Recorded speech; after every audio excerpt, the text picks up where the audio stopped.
अस्सलाम वालेकुम, मैं हूं साजिद हसन। मेरा यूट्यूब चैनल आप देख रहे हैं। पाकिस्तान क्रिकेट बोर्ड के चेयरमैन रमीज़ राजा साहब ना सीखने की कसम खाकर आए हैं और उन्होंने ये कसम जो है बाबर आजम को भी दी है।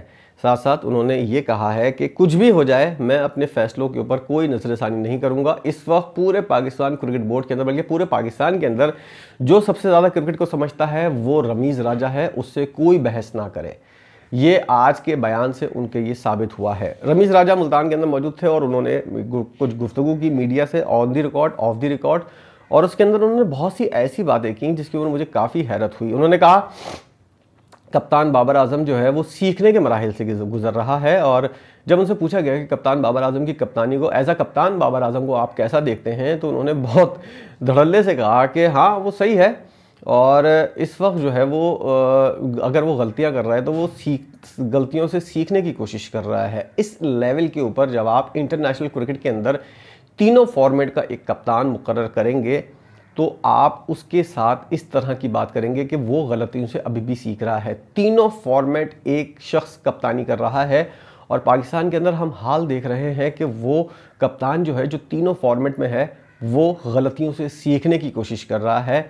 ऐसे मौके पर जब एक ऐसा कप्तान आपके पास मौजूद है जो बेंच के ऊपर बैठा हुआ है और बिल्कुल बचपन से सीखा हुआ आया है, लेकिन आपकी अनापरस्ती और सूबाइयत जिसको हम कहते हैं वो जो है वो आड़े आ जाती है और आप उसको खड्डे लाइन लगाकर साइड में बैठाते हैं, उससे पानी पिलवाते हैं और आप उसको बिल्कुल नज़रअंदाज कर देते हैं। ये है पाकिस्तान की क्रिकेट का खुलासा।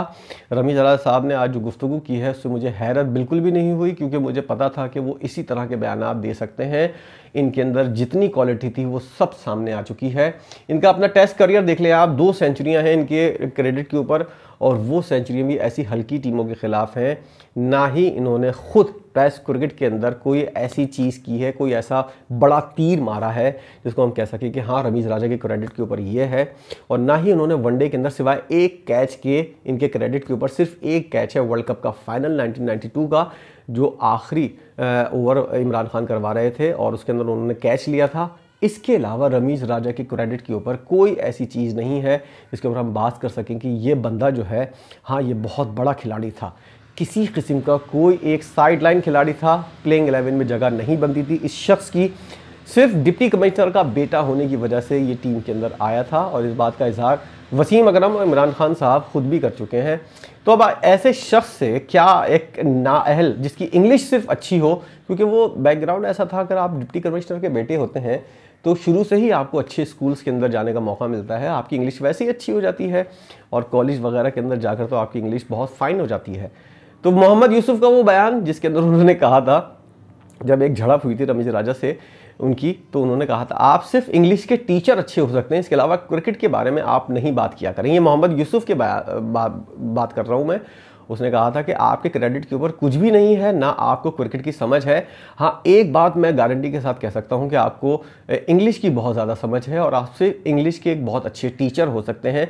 इसके अलावा क्रिकेट के ऊपर आप बात ना किया करें। मेरा भी यही मशवरा है कि उनको बजाय क्रिकेट बोर्ड का चेयरमैन बनाने के किसी यूनिवर्सिटी का डीन वगैरह बना दें खुदा के वास्ते, क्योंकि उनकी जितनी अच्छी इंग्लिश है कमेंट्री के अंदर वो चल सकते हैं, और जिस तरह की कमेंट्री वो करते भी थे, जिस तरह की आसमान और ज़मीन को वो मिलाते थे कमेंट्री के अंदर, जब उनके हाथ में सब कुछ आया तो उन्होंने बिल्कुल सब कुछ मिलिया मेट कर दिया।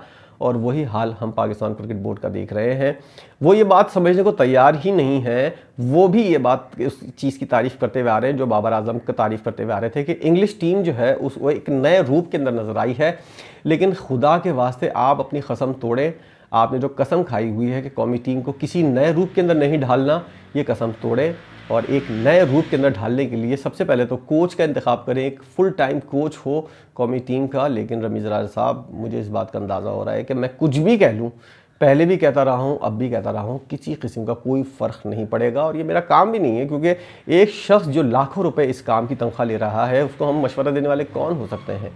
अगर हमको ही मशवरा देना है तो फिर उसके बैठने की उस सीट के ऊपर क्या ज़रूरत है। इसलिए कुछ भी नहीं कहूँगा, वीडियो को यहीं ख़त्म करूँगा। वीडियो आपको पसंद आई हो तो लाइक कीजिएगा और उसको शेयर भी कीजिएगा।